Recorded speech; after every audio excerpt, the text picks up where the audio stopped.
Welcome to the Stressless Eating Podcast, where we help diet-obsessed and food-crazed women break themselves out of the food and body prison, end the dieting madness, and take control of their health for good. I'm your host, Leanne Ellington, and this podcast is about answering one question. How can you heal your relationship with food and your body and take a practical approach to this whole self-love journey, but without all that restriction, obsession, and shame, and without needing years of therapy to do so? If you want to know the answer, you're in the right place. All this information is 100% free, so please subscribe to and review our podcast.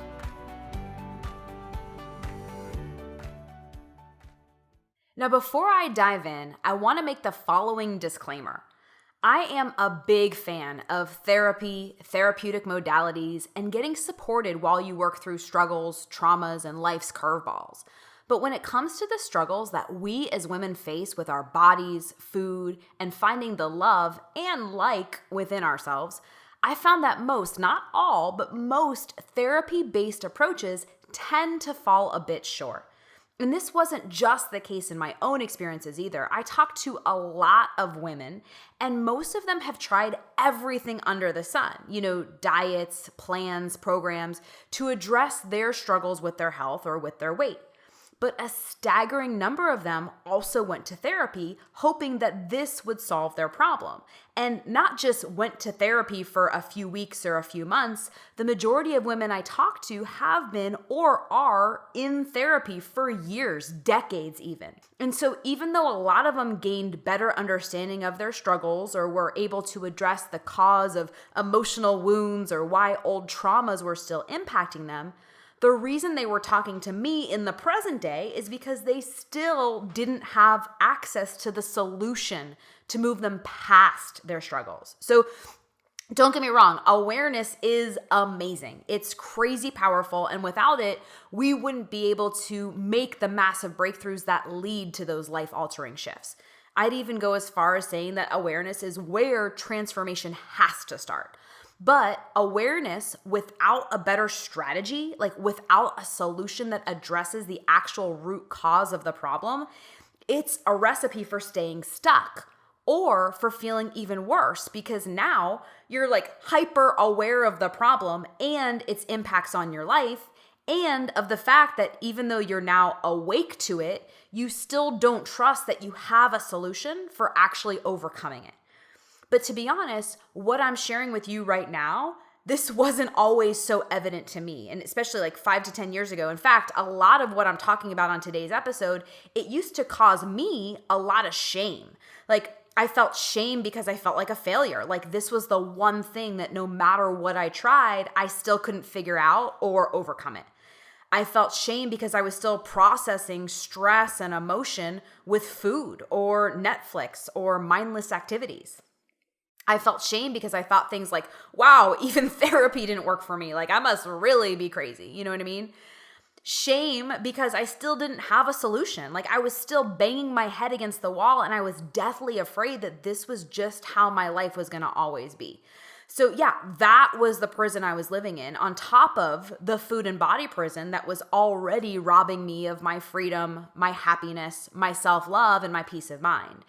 And it wasn't until I realized why was I like this? Why was this all happening that I was actually able to let it all go? As in, why therapy and rehashing my struggles didn't work. Why I still didn't have the tools to overcome my struggles with food and my body, and why I felt the way I did if I wasn't crazy.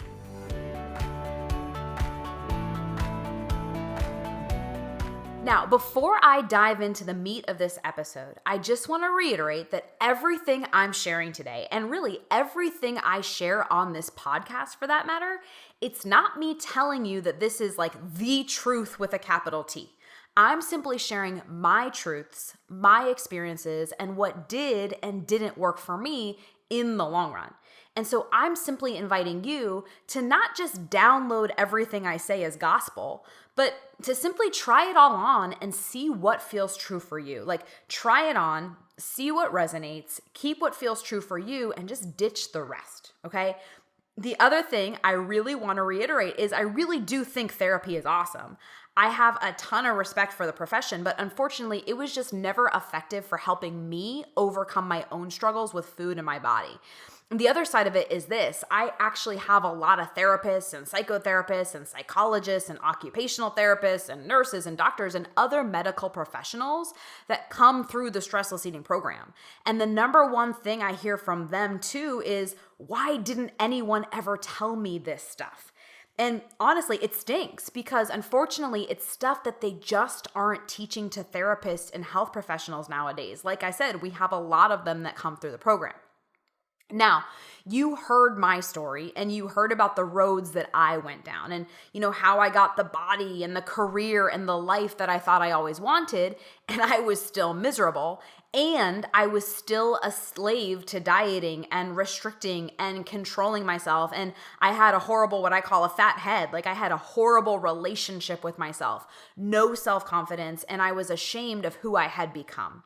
And when I started addressing the brain and the self-image, that's when everything changed. Like everything changed. Because that's when I realized that I was never going to be able to out-diet, outwork, or outsmart my brain and my self-image. That I was always going to end up right back in alignment with the wiring in my brain. And so I made a bold decision that I'm inviting you to make, like to ditch all the band-aids, the quick fixes, and the motivational rah-rah and take a more scientific approach to your struggles. To go on a journey and heal your relationship with food and heal your relationship with your body. To decide, as in draw a line in the sand and declare that you are done being a total bitch to yourself, like judging yourself, comparing yourself, and trying to perfect yourself. Because again, that is what is weighing you down, bogging you down, and perpetuating the problem. And that's the weight of the weight that I keep talking about. And so once you ditch that weight and of course adopt a better strategy of thinking, that's when the resistance is really gonna fade and your healing can begin. And that's when happiness and peace of mind and freedom can finally show up for you. Because just like me and all the women I work with, I promise you, you don't have a food problem or a motivation or willpower problem. It's a thinking problem. It's a self-image problem. But you have to address it three-dimensionally or you'll miss it. And that's why most therapy doesn't work for this very unique and emotional struggle. And so once you do that, you'll finally understand, you'll understand why you do what you do. Like that you're not weak-willed or a self-sabotager. Your brain and your self-image just never got the makeover that you keep trying to address through your body alone.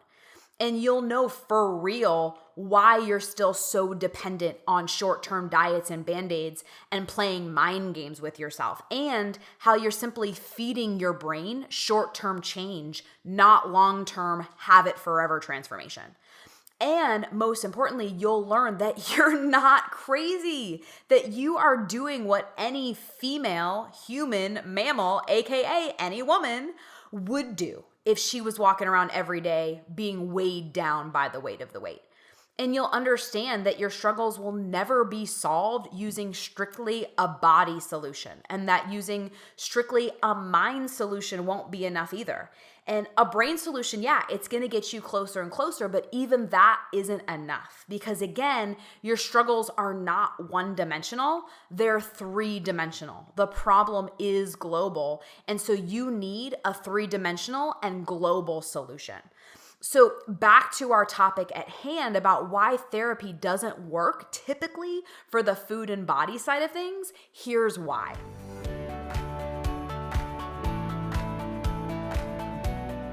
Okay, so let's take a look at reason number one.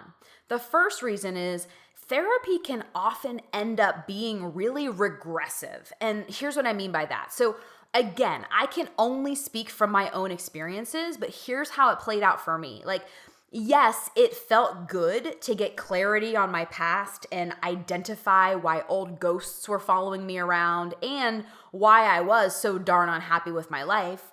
And yeah, it was beneficial to understand why all of my, daddy issues, like they triggered me in my current day reality and why my past was still painful for me. But when all you do is focus on the past and rehash the past and try to reconcile the past, it forces you to focus on the past. And you end up bringing your past with you into the present and into the future. Because that's what the nervous system is designed to do. It gets good at whatever it practices, and you always find more of whatever you're looking for. So if you're constantly looking back at the past, aka where the problems lived or where they were created, or if you're constantly shining a light on the problems, you tend to find more of them. And so none of the therapy I experienced actually helped me live in the present. And none of it gave me the tools I needed to actually solve the problem and stop bringing my past with me into the future. And again, everywhere you go, there you are. Not to mention, where do things like shame and blame and guilt and comparisonitis and self-condemnation live? Well, yeah, they also live in the past. And the reality is, you can't change the past. Like where you are right now is where you are right now. And so I might rub some people the wrong way when I say that you do not need to go dig up old bones in the graveyard of your mind to move past it. I believe it actually perpetuates and drags out the problem. Not to mention, most women that I've talked to, they have already psychoanalyzed this stuff to death. Like they are so sick of talking about it and they just want to move on. And so the solution is not to go pick at old scabs even further and rehash the trauma from your childhood. That just robs you of your present and your future. And I believe it's the number one reason why most therapy doesn't work for food and body struggles.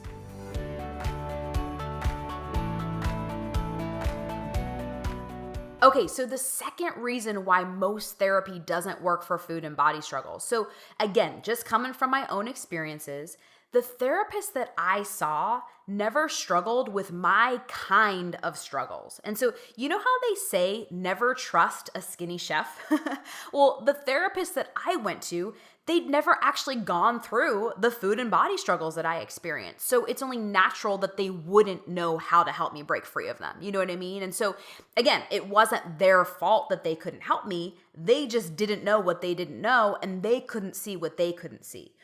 Or when I would talk to somebody who specialized in that field, like a dietitian or a nutritionist, the approach was so focused on food and it totally ignored all that mental, emotional, psychological, and as we're learning, neurological stuff, like the brain stuff, that was causing me to want to eat when I wasn't even hungry, or constantly feel like I had to play food police or control freak to not go off the deep end or go gain a bunch of weight.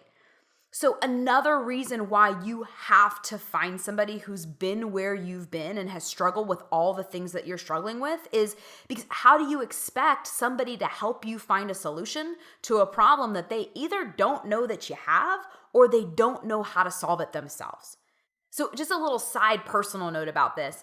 This is one of the main reasons that I'm so friggin' grateful for all my past struggling and suffering. I mean, I used to curse my struggles. I used to ask God, like, why am I like this? What's wrong with me? Why do I have to handle this or go through this or deal with this? Like, it was my biggest source of shame and feeling like a failure.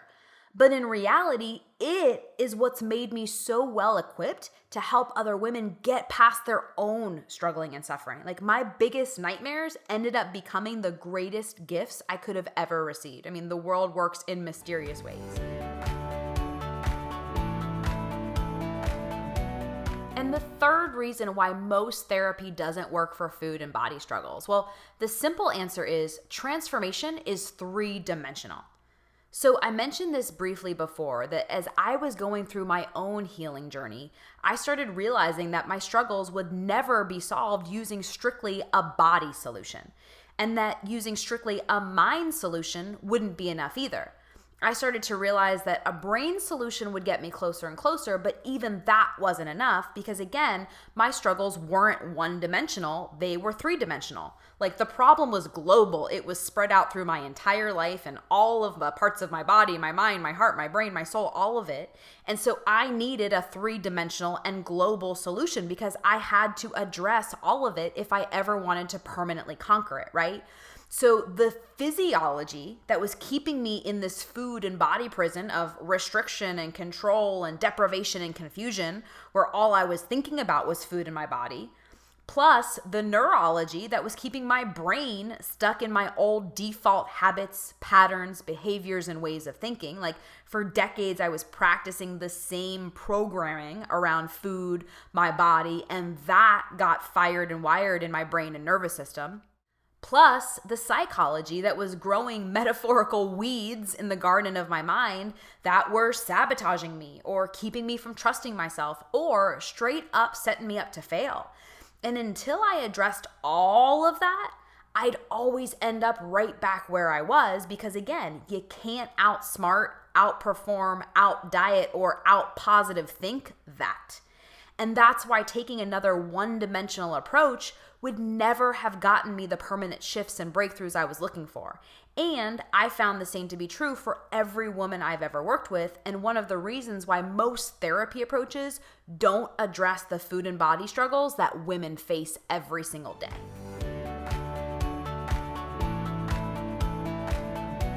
So what's the point of me sharing a peek behind the curtain of what failed me in the past? It's simply to impress the following upon you.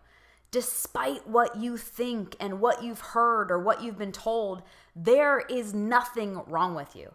I don't care if you've failed every diet under the sun, quit every program you've ever started, or have deemed yourself a failure because even therapy never worked for you. You are not crazy, weak-willed, or unmotivated. You are not over-emotional, a worrywart, or an overthinker. And you're not selfish, irresponsible, or superficial for wanting to like how you look, move, and feel in your body. And you are not a lost cause just because the things you've tried in the past haven't worked for you. You're a woman and your brain and body makes you so. You just simply haven't found what accounts for all of you, the three-dimensional woman of awesomeness that you are. And I truly hope that hearing some of my own experiences overcoming my own struggles and the lessons I've learned off the back of that have helped you shed some light on your own. The good, the bad, the crazy, and every little beautiful thing in between. Thanks for tuning in to today's show. If you like what you heard and you're interested in breaking out of your own food, body, and diet prison, here's what I want you to do next. Head on over to stresslesseating.com. That's stresslesseating.com and sign up to watch the Stressless Eating webinar, where I'll walk you through the exact 5-step game plan my female clients use to conquer emotional eating, self-sabotage, and finally heal themselves from the restrictive all-or-nothing diet mentality for good, but without obsessing or spending years in therapy to address it. I've laid it all out for you there in 5 easy steps. Remember, healing your relationship with food and your body does not happen by itself. You need expert guidance to make it happen, and we've helped clients all over the world take back their power from the food and find true and lasting freedom, while enjoying life and warm chocolate chip cookies along the way. To see if we can help you do the same, head on over to stresslesseating.com. I'm Leanne Ellington, and I'll see you next time.